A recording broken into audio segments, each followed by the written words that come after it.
Let's take the real lesson from this whole nightmare of Bumble, that women can absolutely be foot soldiers of patriarchy. And they don't care about us, especially girl bosses. This is like second wave feminism, girl boss, lean in, and all that crap.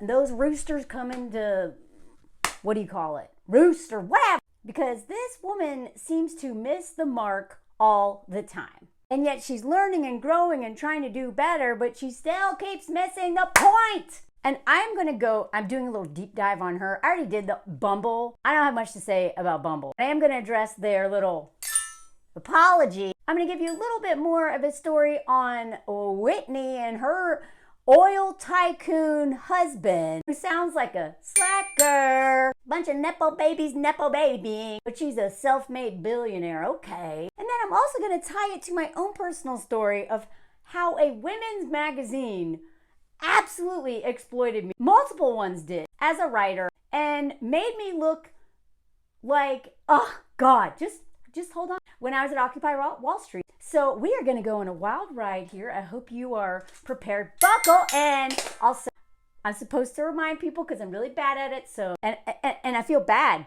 telling y'all I have a Patreon.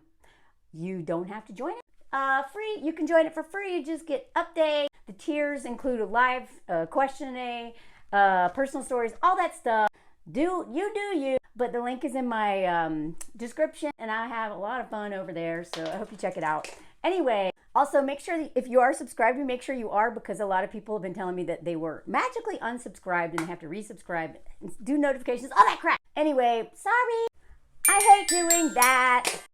He hates it too. He's like, screw you, I'm going back over here. The point of this video, and also what I got out of being a history major, is that just because a woman is doing something doesn't mean it's necessarily any better. And if she's not truly educated on the intersections of oppression and how capitalism plays into all that as well, she's gonna miss the mark. I am still learning, and I'm going to miss the mark too. But I do my best to keep trying to educate myself and listening, especially people who have lived experiences that I don't. Now, what does my experience at Occupy Wall Street have anything to do with a billionaire? Well, I promise I'm going to connect the dots. Now, I already covered this nonsense. Bumble's dumb billboard. A vow of celibacy is not the answer. This was one I saw on Twitter that was in London, I guess. You don't have to resort to making eye contact on the tube.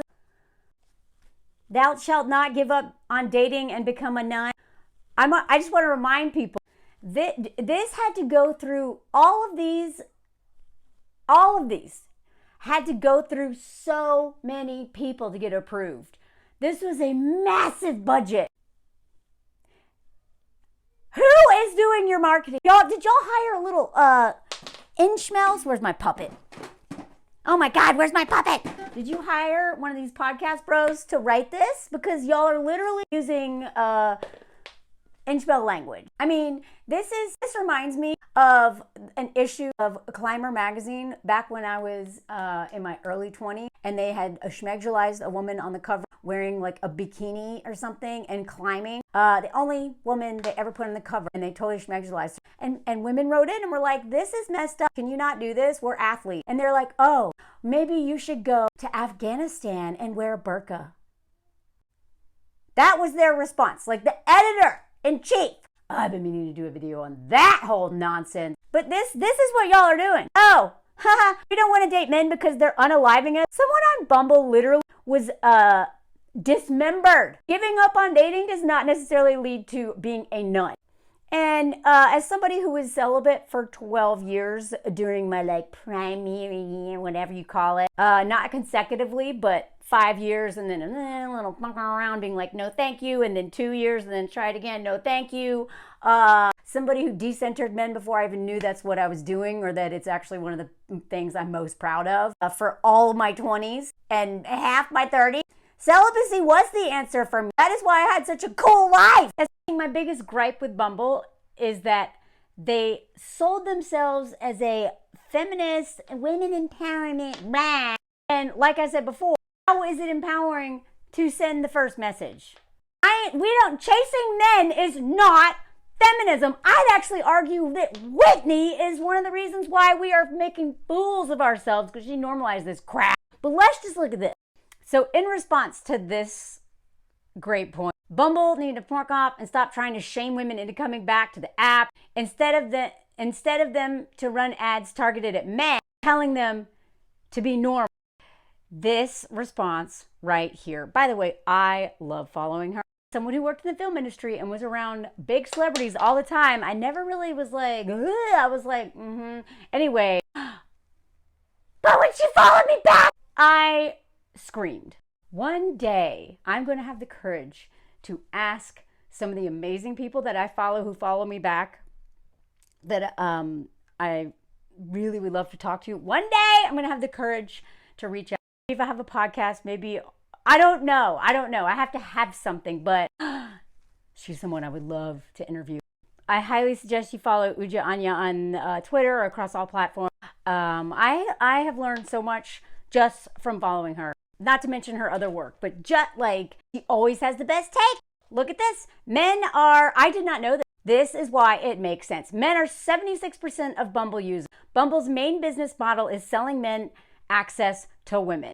Bumble won't alienate their primary customers, men, telling them to quit being They'll run ads like this to make their product, women, right? We are what they're selling, better and more available on their app for men.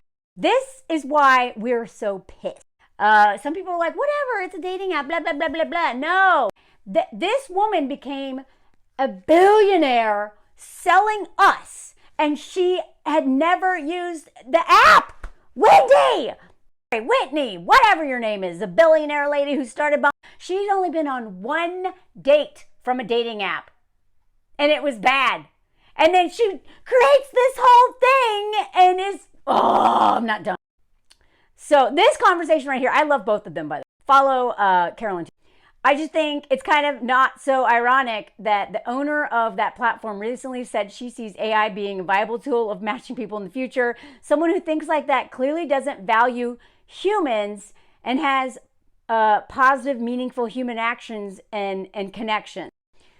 So I just found she went on one date on Tinder and it didn't work out. That's before she met her husband through friends, like someone introduced. So she didn't even meet her own oil tycoon. You might as well have like a, whatever you call that glass piece in their eye, like probably like Monopoly looking dude. Use this app once, helped create Tinder, and then created another one that has women getting unalived on it. And she's like, what? She absolutely does. First of all, she's a billionaire. She absolutely doesn't believe in like humanity and community and connection, because she admitted that she actually created burnout culture where in her business.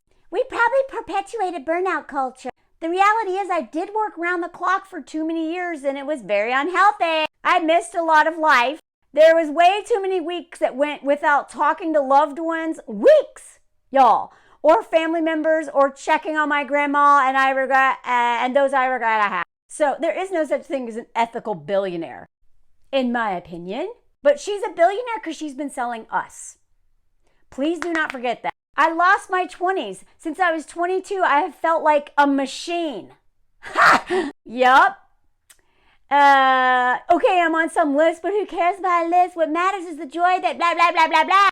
And while we're here, this isn't just Bumble. This is a cross-dating app. But they have been found guilty. So there's this book, The Dating Divide, Race and Desire in the Era of Online Romance. And it talks about how that online dating sites exacerbate racial divisions, particularly those that allow users to filter by race-related preferences. Now, Bumble is not one of those. They did mess up, okay? But this stuff right here is going on across all the platforms. A study by OkCupid found that Black women consistently receive the fewest matches on dating apps, closely followed by Black men, and that women of color frequently report experiences of fetishization, being dehumanized and hypersexualized on apps and dating sites. Now, really quick, one of my friends has like a German parent and a Filipino parent, and Tinder banned her from the app, accusing her of being a worker. is my friend. She's a single mom. So I promise you, all these apps are unbelievably racist and sexist and like all the things. Now, I know that like they can't necessarily prevent all of that, but I promise you, they're probably not doing much. They're probably not doing much, because if they won't even do background checks to make sure that women are less likely to get unalived and decapitated by their date, you think they really care about this? So she said, one of my biggest shortcomings is that when I started Bumble, I was trying to solve a problem for myself and women I knew. And the reality is that most of those women look the same. They look like this, right? The problems I was trying to solve for them are very different from the problems that women of color face. One of my biggest mistakes is not prioritizing that soon. This right here, this is why every time any of these tech companies, like the same problem with men, white people, able-bodied people, like the people who have the power, right? Don't consult anyone else. Don't even think about anyone else that doesn't match their demographic, right? So all of these platforms, like Uber is like, let's just do this thing and make a lot of money. And they never occurred to them that it could be really racist, that it could be super dangerous for women, and that their drivers would literally kidnap us because they know our home address now, that we have to do all these things. One of my friends was literally kidnapped for a few hours driving around LA, texting everyone hysterically, being like, and the dude was talking about Jesus and all this stuff. And luckily she got out. But the tech bro or tech cool girls like Whitney only have white friends apparently. Don't even think outside. And I get that's what we're conditioned to do, is only think of ourselves as the default. When you start a company and make billions of dollars off of women, you only cater to one demographic, that being your own, and the one that has more power, you are gonna fail. You're gonna fail. You'll succeed at making money, but eventually we're gonna realize that you suck because you're not actually caring for people. I mean, at least she recognized this, I guess, but it's too late. It's too late. And you don't even care. You're just giving this, you could just ignore it and not admit it. But honestly, if you're going to admit this, but not do anything, again, Bumble has been asked again and again to bring background checks, and they refuse. And instead, they invested all that money into a campaign catering to in-schmells and AI so that we could have hundreds of robots talking to other hundreds of robots. We don't need any of that. So her response was, when you understand that she's running a business, not just doing humanitarian service, you'll understand why and how she'll do anything to keep making money for her corporation. For sure, as you said, women are the product she's supplying to men like a broker. Oh, I love that. Perfect analogy. This whole campaign is extremely funny to me because it's basically designed to make many men use the app more by signaling to them that they're being catered to. Exactly. This is why women are pissed. They literally are catering to inchmills. Exactly. Bumble is just looking desperate for welcoming more men to their app. The ad is not even a good business decision. Exactly.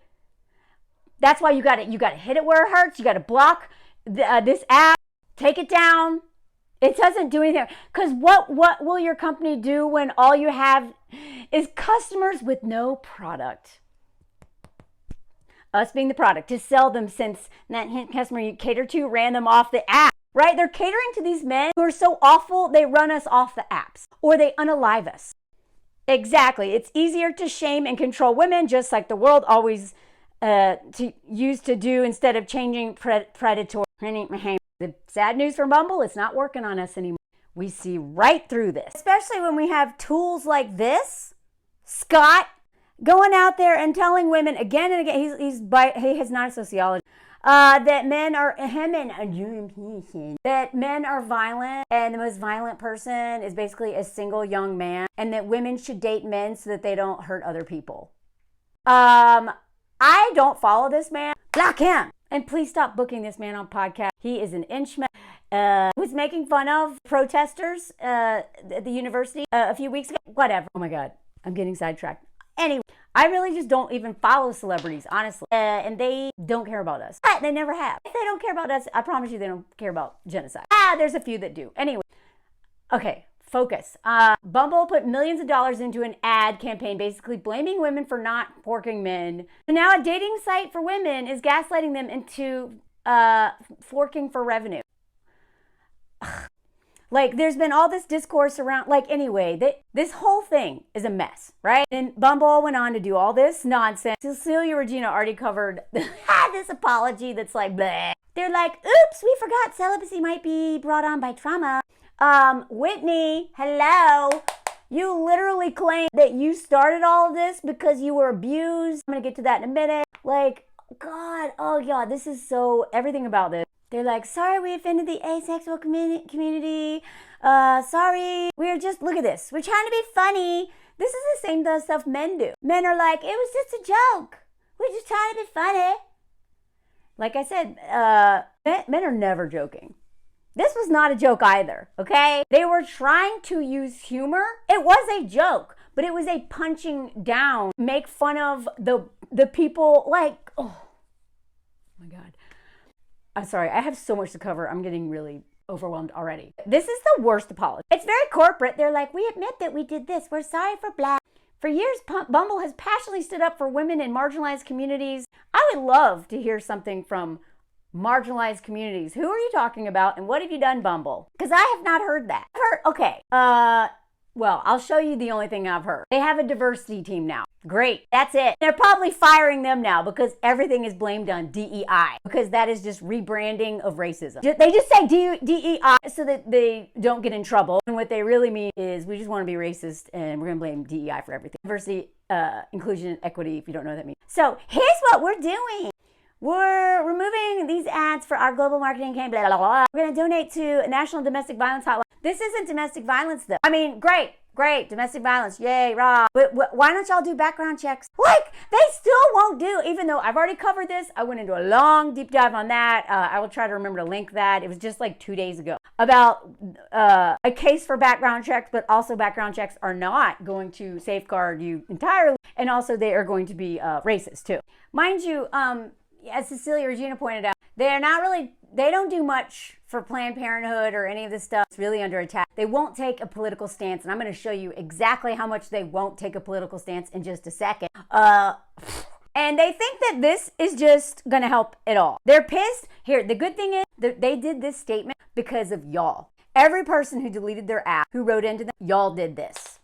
That's the hope. We have more power than we think. And then they did this, not like, I don't even bother reading this. It's all blah, blah, blah, blah, blah, blah. But I will say this, someone posted the note they got when they they replied to my feedback upon deleting. Look at this. They're like, no, please give us a second chance.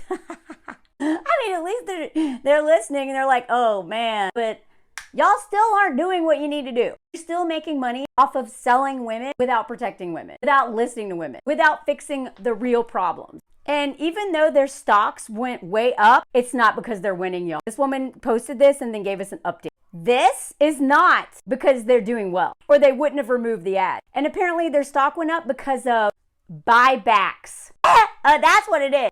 This has hurt Bumble so bad. They would not have issued an apology and they would not be taking all this billboards down. They would not be doing all this if we had not hit them where it hurt. And it's not that like Bumble is necessarily any worse than the dating app. What makes me mad is that like a lot of companies, they are selling feminism and profiting off of empowerment and feminism, but treating the product, which is women, their clients or whatever you want to call it, like crap. So again, I'm going to tie this back to a women's magazine and Occupy Wall Street after we go into Whitney a little bit more. I don't know why I keep calling her Whitney. Maybe Wendy and Peter Pan was a terrible role model for us. I've been meaning to do a deep dive on that too. I have so many deep dives I want to do. I don't have so much time. I mean, so much of Silicon Valley is just like a bunch of rich people, mostly rich white people, especially rich white men. Like, again, like Facebook, remember this? It's wild how Facebook started as a way for Harvard incels to smash or pass, and now it's just grandmas getting scammed by robots. What a journey. Now, Whitney's story is not that bad, but it's fascinating. It's just like one weird turn after the other. I am not, by the way, saying she is a bad person, although I don't really, billionaires I can't stand. But it's just so funny how she's trying to like do the right thing and failing miserably. And then her right thing that she's trying to do, so misguided, and usually is about profit. She is the world's youngest female billionaire in 2021. Just interesting upbringing. Her dad was a property developer and her mom was a housewife. They separated more than a decade ago. I would love to know what's behind that. I'm thinking affair because that's usually what causes this. Men leaving their trad wife to start a whole new family. But I don't know. If anyone knows her story, please chime in. This is too deep dive too much. But she grew up in Salt Lake City around a bunch of Mormons. I will never forget being 17 years old and saying, why are the men always in control in relationships? Why is every woman that my mom knows spending her days crying about the way her divorce is going or the way her husband is treating her? Well, first of all, like, they're Mormon. This is not against Mormons. This is against trad wife Mormon propaganda. And I don't have anything against, I know some Mormons from high school. And actually, they were like some of the nicest people I've ever met. I actually hooked up for a while with a former Mormon with a fake ear who was like, he told me everything about the Mormon church. And I have never been so horrified in my life. And he was like he was probably one of the nicest dudes I'd hooked up with in my 20s. I also had 2 Mormon missionaries who stayed at our house for an entire summer when I was in Montana. And they shared some of the stuff about like, oh my God, I gotta do a whole thing on this. But the stuff they said was also like, very racist stories in that whole thing. Anyway, this is not about Mormon stories. Everyone was accepting it as like, that's just how things are. And my inner voice drive was saying, just because that's how things are doesn't mean that's how it has to be. For somebody who created an app that is getting women unalive, how she tries to use this story, this horrifying story of her being a survivor, into her creation of this app is beyond me. Like, she is not connecting the dots on purpose, I think. Like, just like, look at this. There's another element to the story, though. One that Wolfe rarely talks about publicly. She once dated someone in what a family friend has called one of the most horrific relationships I've ever seen. The man, who has never been identified, reportedly referred to Wolfe as her sister and mother as see you next Tuesdays, threw a watch at her mom's head at a party and once threatened her with a pew-pew. I experienced a severe emotional abuse during my really formative years, and it stripped me down to nothing. It showed me a very dark side of relationships and helped inform my understanding of what was wrong with gender dynamics. No, it did not. It did not. It did to further the problem. You missed the point. Look how she talks about this. It's not a biological imperative that says men have to ask us out. It's social conditioning. This woman is driving me crazy just reading this. Okay. And the internet, I don't disagree, it's social conditioning, but she's literally missing the point. And the internet has been engineered to reflect gender norms and relationships, but we can change it. I cannot count how many times I've heard women say, I would have never made the first move, but now I approach in real life too. I'll make the first move. Ugh. And they'll tell me it's because Bumble has normalized that for me. Bumble has normalized women chasing after men. She is bragging about that as if it's a good thing. Don't y'all think that this is one reason? Like, it's not just men. It's not just, where's my puppet? Oh my God, he's right here. It's not just the podcast bros who have convinced men that they're the prize. It is Bumble itself. And she is like talking about this. has normalized women making the first move, whether in person, seeing someone that you think is attractive or interesting, or elsewhere, like sending someone your. Do I think we're solving the world's problems? No. Do I think that by making small tweaks through product and technology, we have the potential to shift behavior in a more positive direction? Yes. And I do think, hold on, I need a doll. And I do think that there's long-term positive implications in that. I do believe that's true. Okay? This is her. The first time, really, since the second wave, feminism is big business.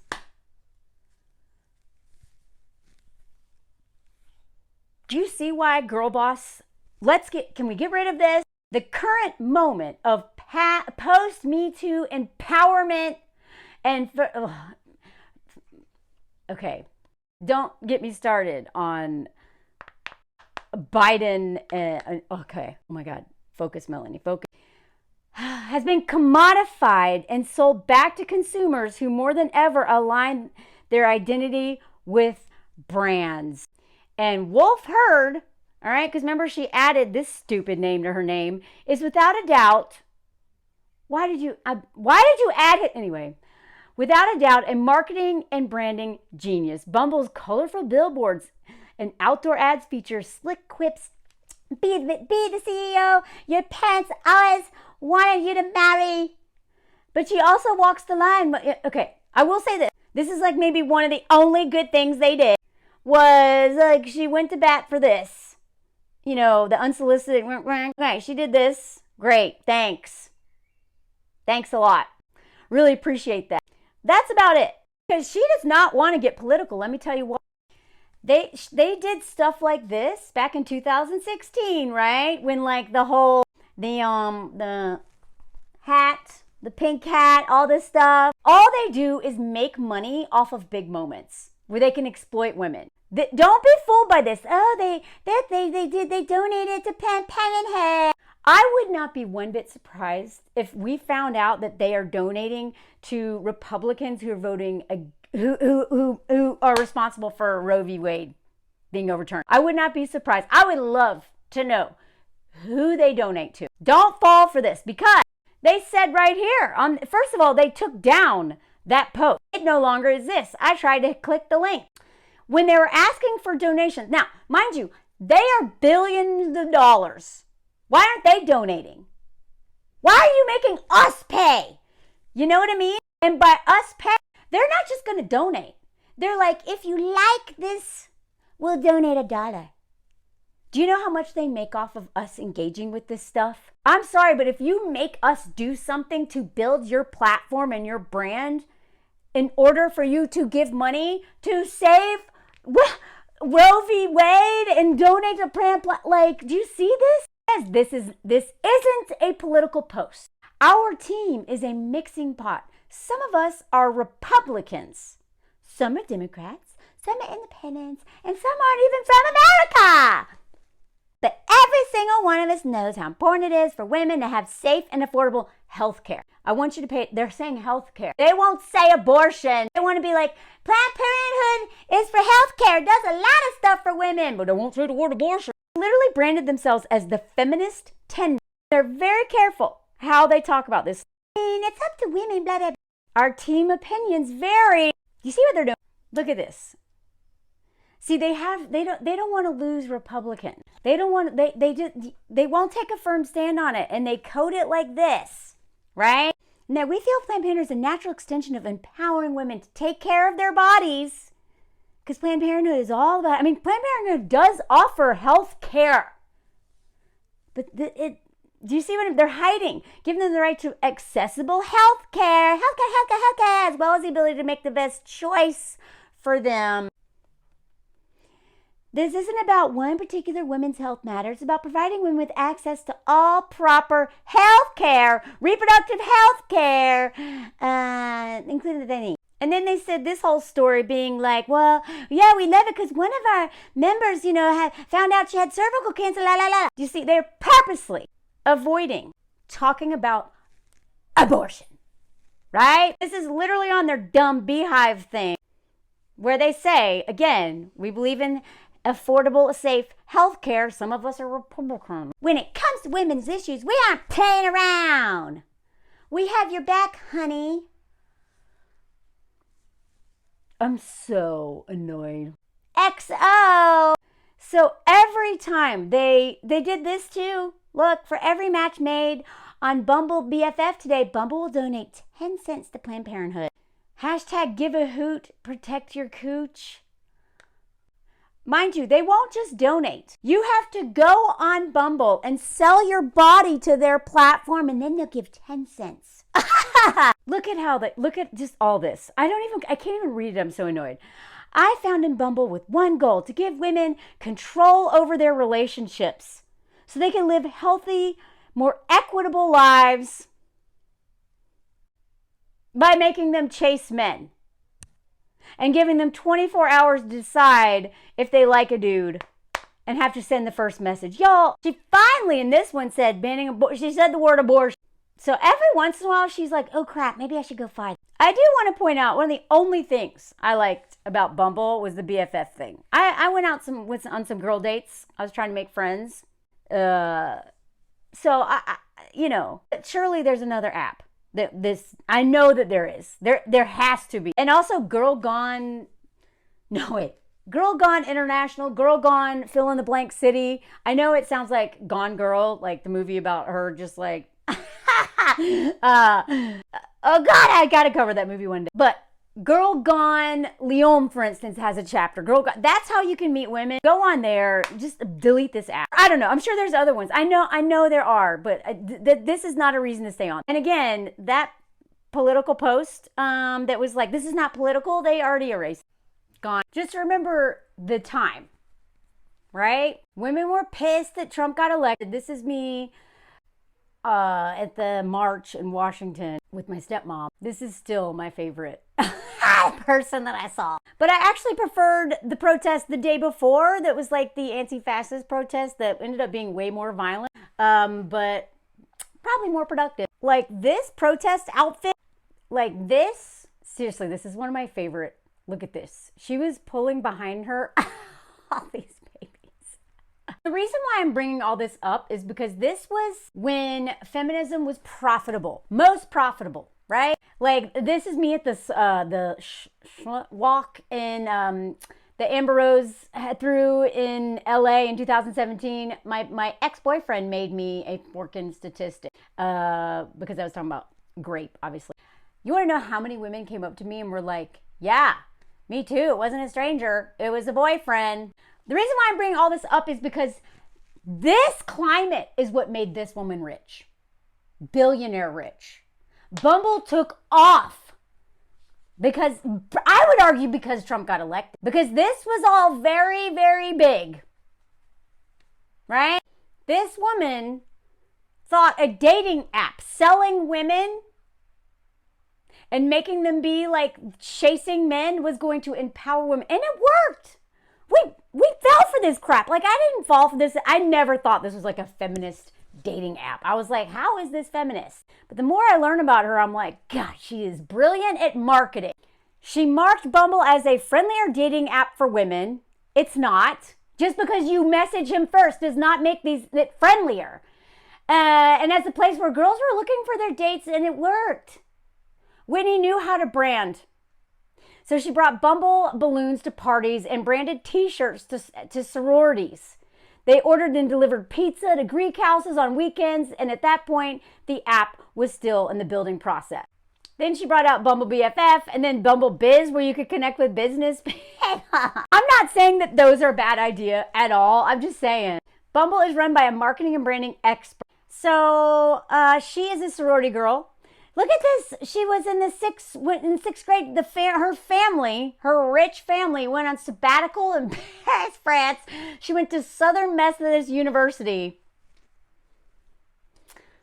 where she majored in international studies, was a member of Kappa Kappa Gamma, where in college at the age of 20, I'm not dissing sorority. I don't really like them, but I know that they have their purpose. But I've heard so many horror stories of women who were in them. I'm like, anyway, especially Southern white sorority. sound like the meanest place to ever be a part of.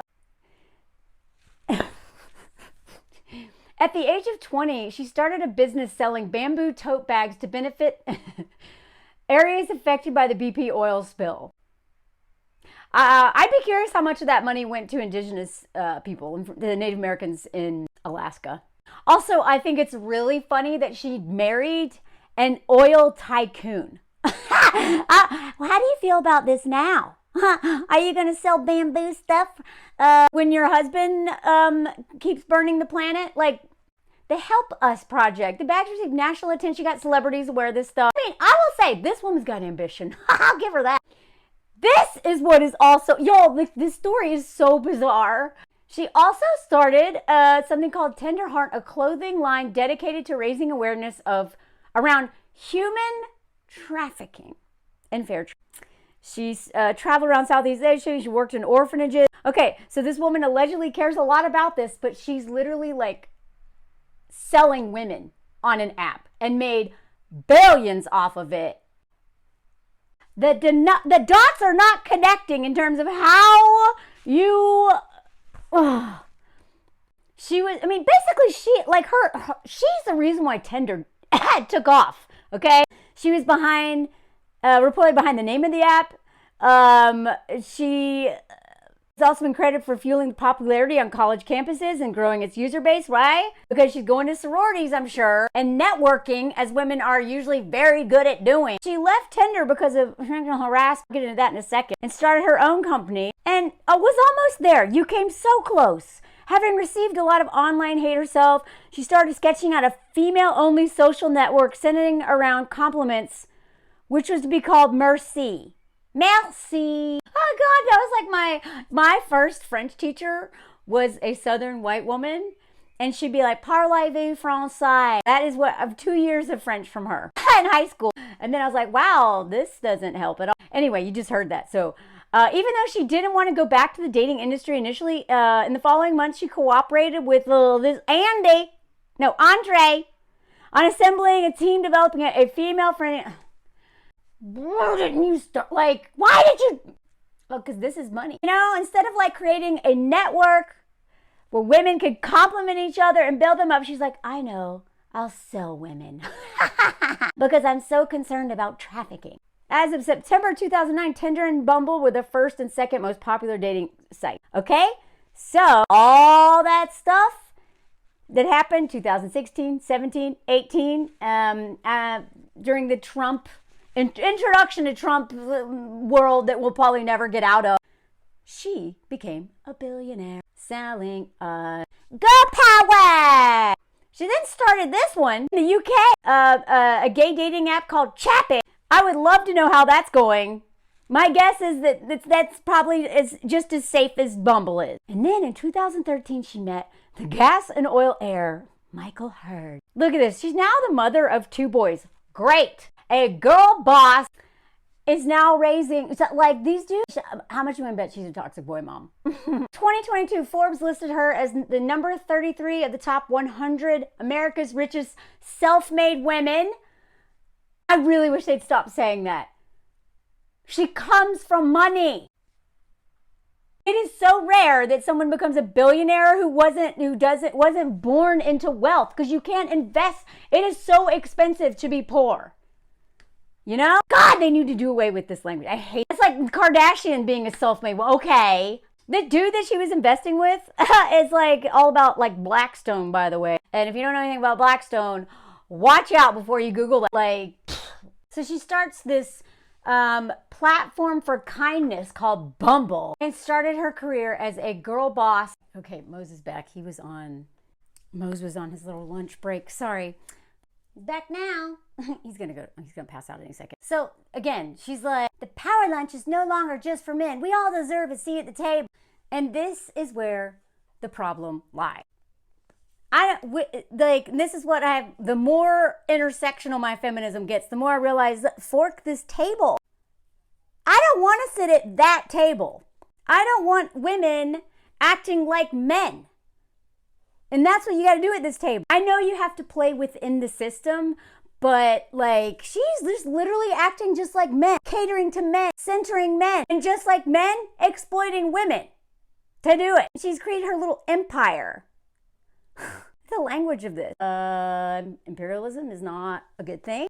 Apparently she dated the chief marketing officer at Tinder. Y'all remember what I say, don't ever date your coworker. But who knows, maybe he somehow, who knows the story behind it. But anyway, so this happened to her. She sued the company saying that this dude called her names, including and derogatory and threatening text. They settled out of court, blah, blah. And then again, she talks about how I was in an emotionally abusive relationship. I experienced severe emotional abuse from my high school boyfriend during my really formative years, and it stripped me down to nothing. It showed me remember, right? How did you not take the lesson from this? How the dark side of men's soul, how awful they can be. And you're like, I know, I'll let these men have access to women, and the women have to pay to be so that they're safer on my app. Like, and I won't do background checks. She's like, I always wanted to have a scenario where the guy didn't have my number, but I had his. That's not what you created, though. Like, what if women make the first move, send the first message? Blah, blah, blah. Like Cinderella. That's her whole thing about the 24-hour thing. How the match will disappear if you don't do it in 24 hours. Why are you, you should have just modeled this after Beauty and the Beast, where your choice is a terrifying man at the bar or a literal beast who throws tables at you. Because Cinderella was held hostage, and that prince was so not impressed with her, he couldn't even pick her out. Didn't even remember what she looked like. Had to have a shoe, which is crazy because you know how many people wear 8.5? My story doesn't even make sense. But, you know, Cinderella's like doing too much too. Anyway, and the symbolic of Sadie Hawkins' dance. I get why women think that it's somehow empowering for us to choose who these men are. We do have the power of choice, but I ain't chasing them. And this is what she wants us to do, chase them. Symbolic of Sadie Hawkins' dance, going after it, girls ask first. What if we could hardwire that into a product? Blech! And thus Bumble was born. My ambition comes from abusive relationships. I've never had this healthy male relationship until I created it. I engineered an ecosystem of healthy male relationships in my life. What are you talking about? So let's go back. This was in like Vogue. Let's talk about her wedding to this oil tycoon with a little monocle practically. They met through their families on an Aspen ski trip, which again, like I said before, is only like super rich people go to Aspen in general, unless they're little like hobo ski dudes, and they probably work for the mountain or have some sort of exchange. But Aspen is where very rich people, the rich of the rich. It's like almost as equivalent to Jackson Hole. So their rich families are all meeting up. Someone introduces them. Look at this. Whitney came barreling down the slopes only to find Michael having a long leisurely lunch on what was a very optimal ski day. I sat down next to him and was giving him a hard time about wasting such an amazing condition. Is this a rich, where's my doll? Is this a rich hobo? Sounds like Michael admitted he didn't know how to ski. And being from Utah and having grown up skiing, I was perplexed as to why someone would come ski and would be on a ski vacation. He quickly suggested she teach him. Great idea.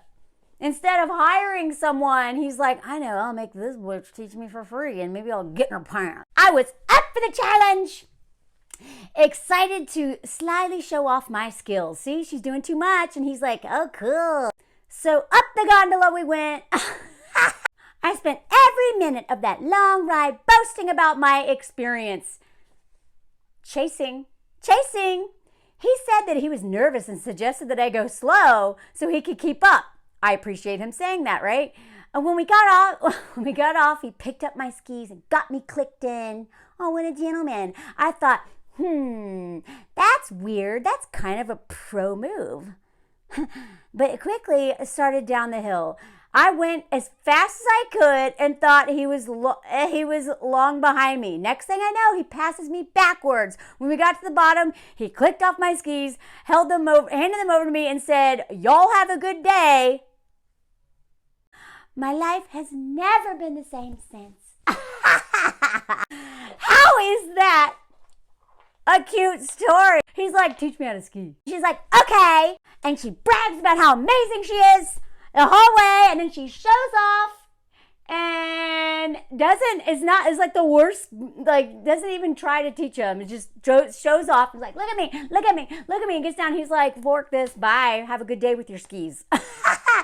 My life has never been the same since.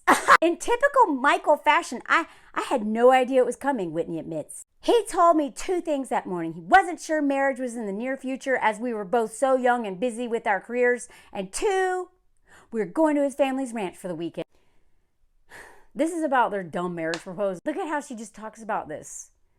He took her in a truck with no air conditioning, lots of greasy French fries, made for our super cute proposal skit. Whitney had laughed. I also hadn't put on a stitch of makeup so I could have been more casual. I tried after. Despite the fact she was a novice horseback rider, didn't know how to ride, he's like, "Let's go on a horseback ride. I'm the cowboy. I'm in Young Guns too, and I'm going to show you a thing or two, little lady. I'm going to make you get on something that you're not comfortable with and show you I'm the big man." And that's your proposal story. So after they got engaged, they took off on a trip to Italy to start planning this wedding because this is a girl boss. From the day we got engaged, I went into full wedding mode, as one does. He started making a funny Chewbacca bridezilla noise every time I mentioned the wedding.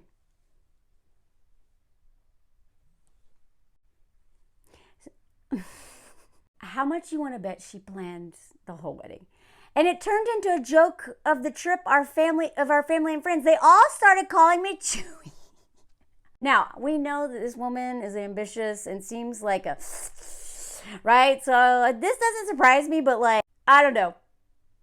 I don't want my fiance making fun of me with my family. It's silly now, but it's a very special memory of that time in our life. Anyway, this is them. This man is so rich. Like this, he lived in a compound. He sold his 3 home compounds in Texas for $28.5 million. You can entertain all your oil tycoon tech bro guests too. With one of these 3 other houses. The 3-story guest house with the 3 master suites, each with its own bathroom, private terrace, living space, and a 2-bedroom staff quarters with a kitchen. Like, one of the rooms they had themed after oil with logs. The industry that is killing the planet more than it. They're like, "Look, we made a whole thing with beautiful logs." Y'all, this is the cabana, a 4,000-foot cabana for entertaining. Tennis courts, swimming pool, beer taps, chef's kit. Oh, and they're like, "Look, this could easily suit a multi-generational family, especially after the last few months of quarantine with COVID." This is when celebrities started to be hated. I mean, more so now because they don't care about genocide. But this you could quarantine here if you have $1 billion. I can't talk about these people anymore. I'm so tired. But I will say this. Her husband is a chilled rodeo riding cowboy rancher. Chill is code for... She's like, "Look, he never looks at his phone. He still has Yahoo. But I've got my mom and my grandma and everybody on Bumble." Y'all, you put your mom on that app. Shame on you. Unless she's on Bumble BFF. I just want to remind everybody, I don't even know what they charge now, but when this was written, now when I was on Bumble, this was free. This was free. And now they're like, "All right, Merchants, you got to pay if you want to be safe or just not all your time wasted, even though you're the product." Look at this. Basic membership is free, but users can upgrade to a premium plan for $44.99 or pay $80 for 30 spotlights, which sends their profile to the front of the queue. I didn't even know they're doing this. Okay, fork you, Whitney! Now, what does any of that have to do with me at Occupy Wall Street? And now we're going to come full circle, okay? Because this girl boss crap, let me tell you something, as a, journalist and personal essay writer, op-ed writer, done all kinds of stuff. With the exception of one, women's magazines paid me the least. Oh, look at I did my morning pages even at Occupy Wall Street. So this was back when I was living in New York, and I was, telling stories at the Moth and, whatever. I hadn't really started, before I got into writing for magazines, I was trying to break in. And I was down there at Occupy and just meeting the most amazing people, learning so much about organizing, about movement building, and how you do that, because I knew nothing about that. My people are not notoriously good at building community. And so I learned probably more during that time at Occupy Wall Street than, years combined before that. And another comedian who wrote for big magazines and stuff, she saw that I was down, and one of her editors at a women's magazine said, "Oh, I wish we could get a story about Occupy Wall Street." So she was like, "Oh, my buddy Melanie's down there right now. She's all the time. She's posting about it all the time." Basically, she looked me up. Somehow they got my number. And she calls me up and she was like, "Hey, I'm looking for someone to write about Occupy Wall Street. I heard you've been down there." I was like, "Yeah." And she's like, "I just want to do a story." And I was like, "I would love." Now, I didn't have any bylines yet. I'd never written for a magazine, like nothing, especially not like a big one like this. And she was like, "We're looking for somebody who wants to go down there and like talk about women who are trying to meet boyfriends down there." I was like, "What?" She was like, "Yeah, like I just heard that there's like a lot of women down there, and there's like a lot of guys down there, and then a lot of women are like, just like hooking up and stuff like that." And I was like, "Okay, first of all, that's actually not what's happening. I don't know where you're getting your information, but that is not what Occupy is about. No one is down there looking for a husband. Like, the only people down there are people who have time to be down there. And then the rest of us are down there." I was working in the film industry. I was working like 16-hour days. And then on my days off, I was down there, right? That's like literally saying, "I heard that like women are going to college to get their MRS." I'm like, oh my God. So I tried to be like, I was like, okay, well, I really try to stick to my principles always. I was like, look, I'm not going to find that story. I have so many stories I would love to tell that maybe you'll hear. But how about this? I'll go down there and talk and ask women if that's what they're looking for, and just see what I can get. And then, and she's like, "Great." So I thought, okay, if I interview all these women and I get some really amazing stories, I can pitch her a story about what all these women are doing, right? Like I could have written the best story. I went down there and I talked to so many people. And of course, I knew better than to be like, "Did you come here to meet a boyfriend?" I didn't want to insult people that I'm trying to interview.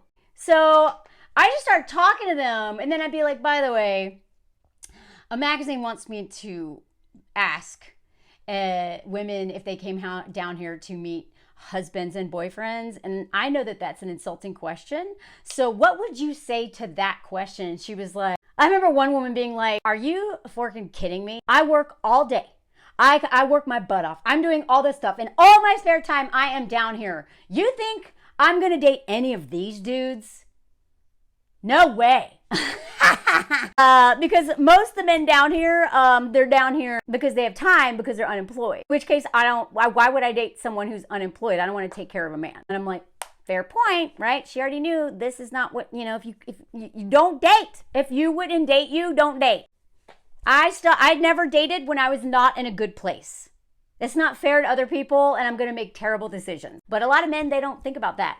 And I've talked about this before. In the climbing world, all those men who live in their cars, their vans, are always trying to date, where most women are not. They never just date themselves. And they'd probably get more dates if they would. So anyway, I got so many amazing answers. And I mean, even like younger people who are like intense, because it evolved, right?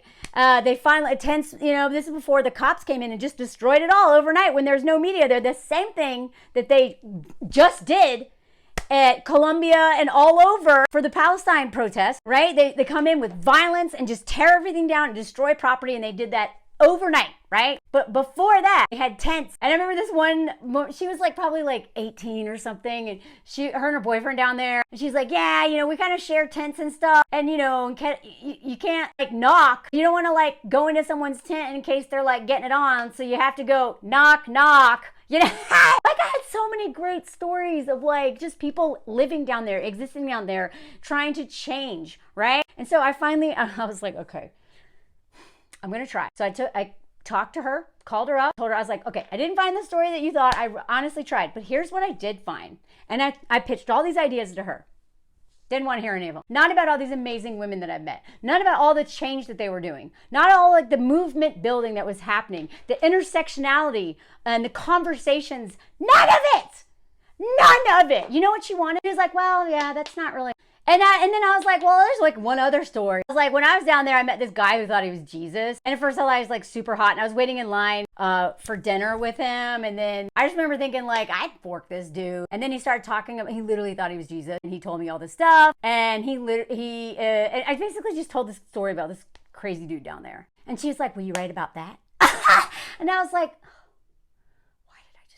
but I really wanted to like write. So I stayed up all night writing this thing. And I had so few words. And I literally, like, I had so few words. I was taking one word out here, one word, okay. And I turned in something that's pretty funny.